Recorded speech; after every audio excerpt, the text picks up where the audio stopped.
It's almost a comedy show at this point. I was feeling pain to my jaw in my condo and I left and I finally escaped it.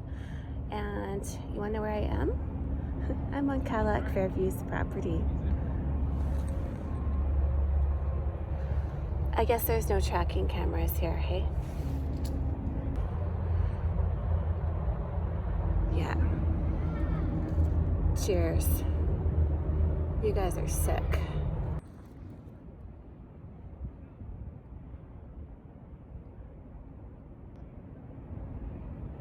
I don't know anyone in Toronto. Anyway, I'm pain-free right now.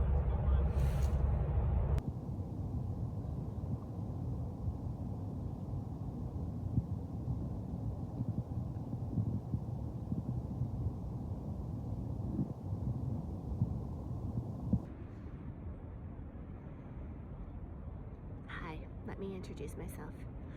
I'm Dana, and I operated a retail clothing store for 2 decades. I'm a professional businesswoman, and I started my business in Cadillac Fairview's Eaton Centre Mall, and I continued it in a mall that I'm banned from talking about by a corrupt Court of Queen's Bench judge who ruled against me, stating I'm a defamatory, racist, anti-Semitic internet troll. I had a collection of 80 videos that were 12 hours in length, and I submitted 1,635 pages of evidence to that court case that I wasn't even entitled a lawyer to. I had no time to find one. These people abused the justice system. I was denied due process and law, and this is how things work in Canada. So I packed up my life and I moved to Toronto only to be stalked and harassed and tortured here. It's absolutely abuse, what I've gone through. There is no doubt in my mind that this is a group of major commercial and residential and office landlords whom I've titled land devils, who do not like that I have become a reporter on this subject. And this is a topic that no journalist has ever covered. And that alone should scare you. That alone should make you question why. Why do journalists, all the major media companies, not ever talk about the mass destruction of real estate that is happening here on our land? I have amassed a collection of 1,776 retail stores that are out of business in Edmonton, Alberta, Canada. And I repeated that list with another list of 1,776 stores that are out of business in Toronto. Our mayors in both cities need to be held accountable for this, and they need to be forced to answer these tough questions, serious questions on why this is happening. They have got away with not answering any questions because our media is prohibited from asking them any of these questions. As you've seen in a bunch of my previous videos, I have been kicked out of these major commercial landlords' properties 9 times. 3 in Edmonton, in the one mall that I was a tenant with for 18 years. And here in Toronto, 6 times on video. And I think there was a couple of times where I was asked to leave that were not recorded. So these commercial landlords do not like that I'm reporting this. They do not like that I'm telling the public that it is virtually impossible to be a successful retailer anywhere, in my opinion, in this country, selling clothing or anything of a retail nature in a mega mall. And that has to change. This is why I'm so passionate about this, and this is why I'm fighting this battle. one video at a time. These commercial landlords have got away with this because no one has held them accountable to this mass destruction of our entire commercial real estate industry. So when I arrived here, the first little bit was great. I got to work documenting the destruction of Bloor Street, but I never published anything. It was only until I began publishing and creating videos and starting a new channel, the Tigress channel, that I realized that a lot of these really bad things started happening to me. I was attacked by vicious pain to my body. It started with my knee. Wait a second. Let me back it up. My cat was murdered. She did not die a natural death.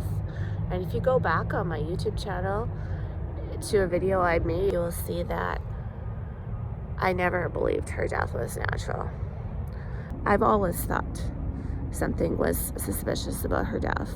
At the time of publishing that video, I believed it was someone who did this to her, but I believed it was done electronically or through technology or through perhaps her microchip that I put in her that I regret doing. And she could have been murdered that way.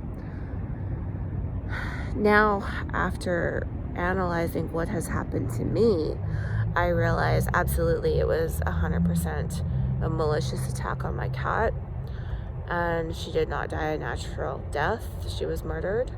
And whether somebody came into my condo and physically killed her, or whether she was assaulted the same way I'm being assaulted right now, electronically through invisible weaponry that exists.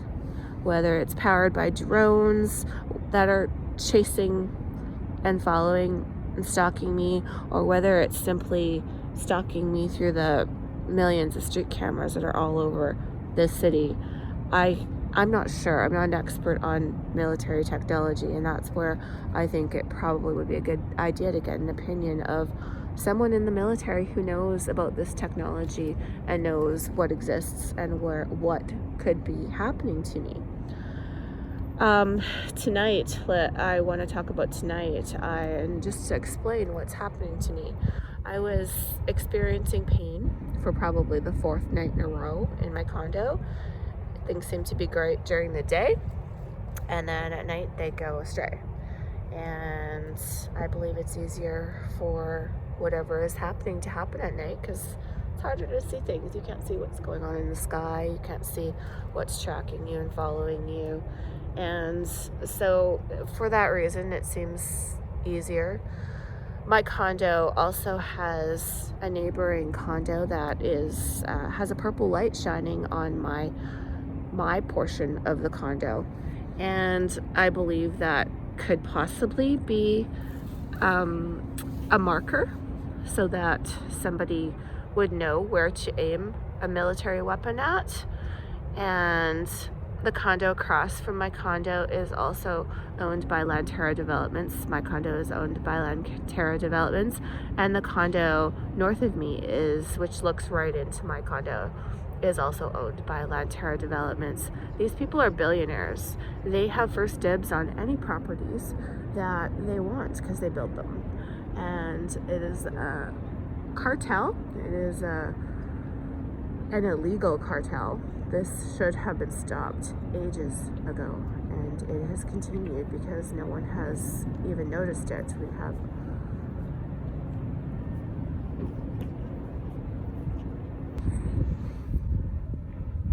We have let these people, this group of land devils, have complete control over our entire commercial real estate industry, and no one's held them accountable. They've just been able to get away with this mass destruction on our land.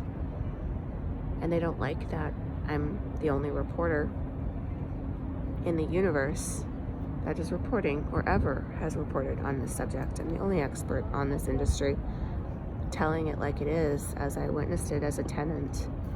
I was there. I remember it all too well. So this group of landlords has collectively, I believe, decided to harm me by torturing me using what I believe is a combination of facial recognition technology, GPS, internet, Wi-Fi, all different methods. And I want to share with you how this happened tonight, what I had to go through to escape the torture that has been with me for the last hour and a half to my job, maybe 2 hours. I have to go back and look at the times when I get home. But I was probably experiencing pain in my jaw while I was on the phone with my friend for about 45 minutes, maybe an hour. And what I did to escape it was I left my cell phone in my condominium unit, which is on Bay Street by the police headquarters, and I left it there running. It had 1% battery, and so I left it playing a video as I quietly snuck out. And so I'm assuming the battery is absolutely diluted and the phone is off. The SIM card is ejected, and I left quietly out the building. I then jetted in and out of a whole bunch of people up Yonge Street, trying to blend in. Whatever this technology is, it followed me a little bit, but I was able to escape it for the most part, although it managed to catch back up to me. So whatever they have is able to follow you and stalk you. I then went into a store and I bought a disguise to cover my head, and I was able to walk quite a bit farther and not be feeling any pain in my body. So then I went into a liquor store to buy a bottle of wine, and I felt that most likely it's because of the cameras in the store. They were able to pick up my presence in the store, and I started to feel pain in my jaw.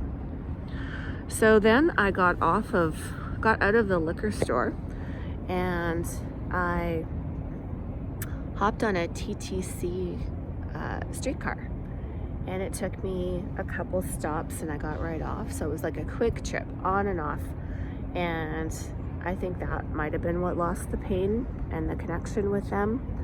And I managed to come here. I'm sitting right on a Cadillac Fairview property. These are their black towers, so it's kind of ironic that we are at really 222 Bay Street. There's a whole bunch of them. These are all their towers. But there's no surveillance cameras right here where the Christmas trees are. So I have been pain-free the whole time I've been on this property. It's been great. So thank you, Cadillac Fairview, for giving me a safe spot in Toronto where I'm not attacked by your military weaponry technology. I wouldn't want to blame you specifically, because then that would be defamation, but I'm going to say that in my professional opinion with dealing with this, that there is a group that includes Cadillac Fairview and my former landlord, the other one that I'm not allowed to talk about, and the corrupt judge that ruled against me illegally. And had he ruled correctly, these people would have been punished, and I wouldn't be sitting here dodging in and out of buildings, putting on disguises, trying to escape the torture that they are inflicting on my body. It's not just my jaw. This began in my knee. I had knee pain that I now know 100% was them. And that happened for a year. I was unable to walk up and down steps.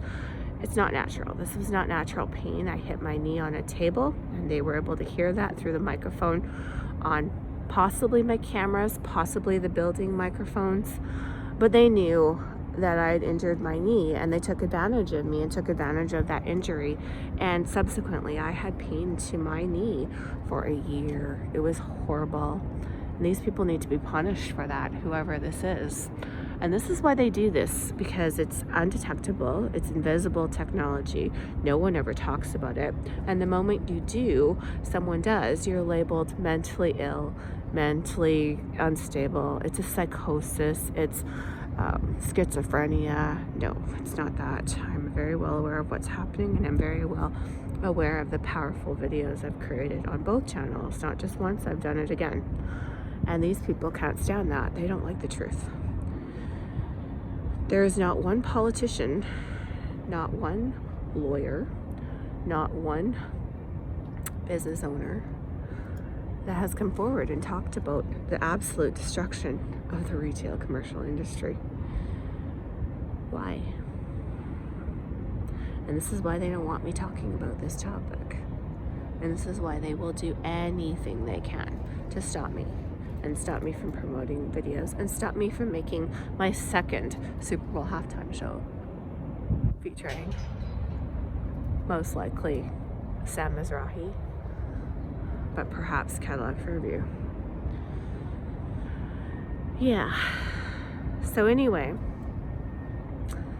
I'm sitting here and I'm pain-free, and I've been pain-free for over an hour, I would say, being here. It's been, maybe not quite an hour. I'd say probably 45 minutes I've been here pain-free, and they're not going to find me because I've lost connection with them. Whatever connection this is that they've been able to have a hold of on me, it severed.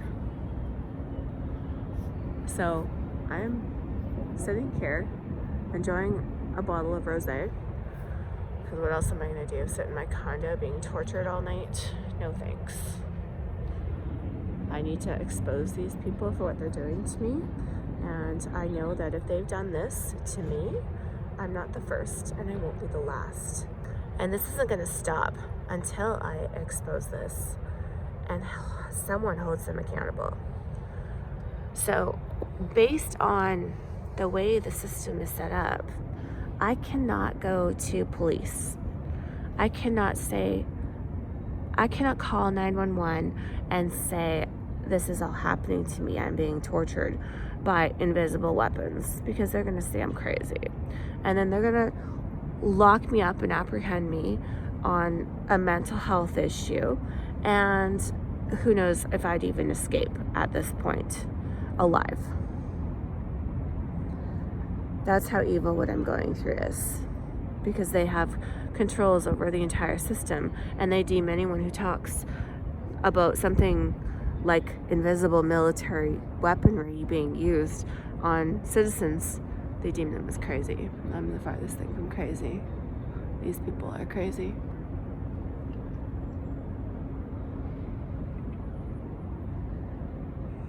I'm an honest, hard-working businesswoman who dedicated her 18 years of her life making these people money. I paid them $3.24 million in rent, and that's all gone. I lost my $2 million home, and they basically stole all the equity from me. It's sick what's happened to me. And these people need to be held accountable. Because if this is business, I don't want to play the game with con artists. It's not fun anymore.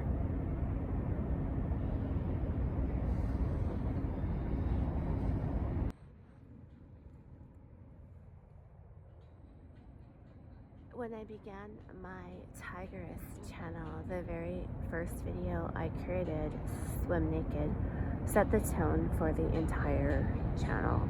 And immediately, any of these land devils who watched this video would know exactly where I was headed with the channel.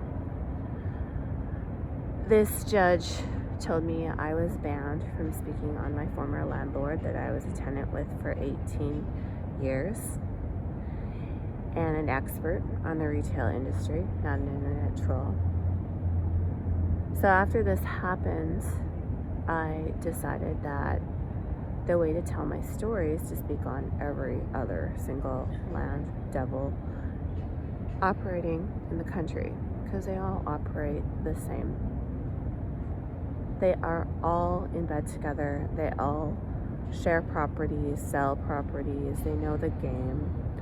Retailers are forced to report their sales to them monthly. So these land devils are very well aware of the destruction that they are causing in all of their malls. It's not an accident. I invite Mayor John Tory to speak with me, just like I invited Justin Trudeau to speak with me on my post, and he still has not showed up. I invite Mayor John Tory to come speak with me on the absolute destruction of the retail industry here in Toronto that I've discovered as a journalist since I got here. This has absolutely nothing to do with my store at this point. I know what's going on because I see it from a viewpoint that no one else does. I see it from a business owner's viewpoint, where I was responsible for absolutely every aspect of my business. I did my payroll, I did my GST returns, I did everything. I did merchandising, I did buying, I did the moving and the construction of the stores. Most of them I built myself, with the exception of the one store that I spent $500,000 building, and in today's inflation that would be probably close to $1 million at least. And I lost all that having to walk away from it because I refused to sign a lease for $45,000 per month in rent. That was something that I knew was never going to be feasible, and I would just destroy my own business regardless. So I chose to walk away, and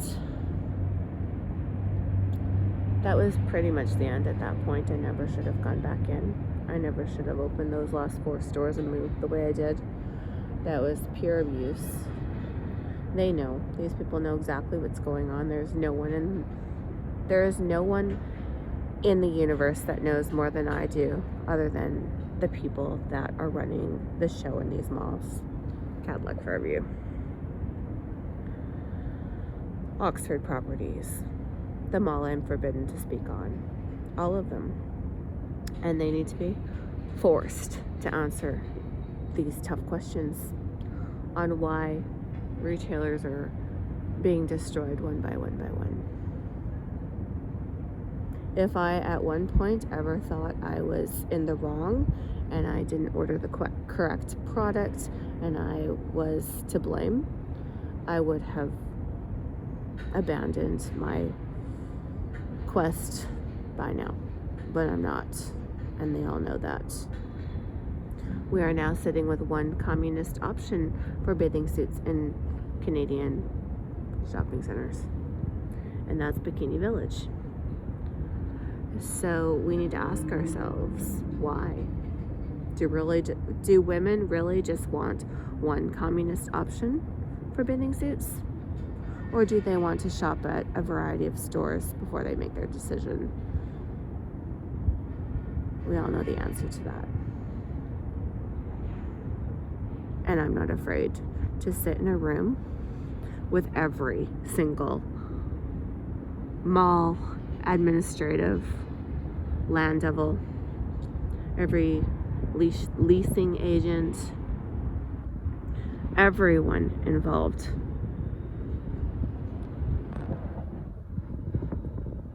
And sit and ask them all the questions and force them to answer them.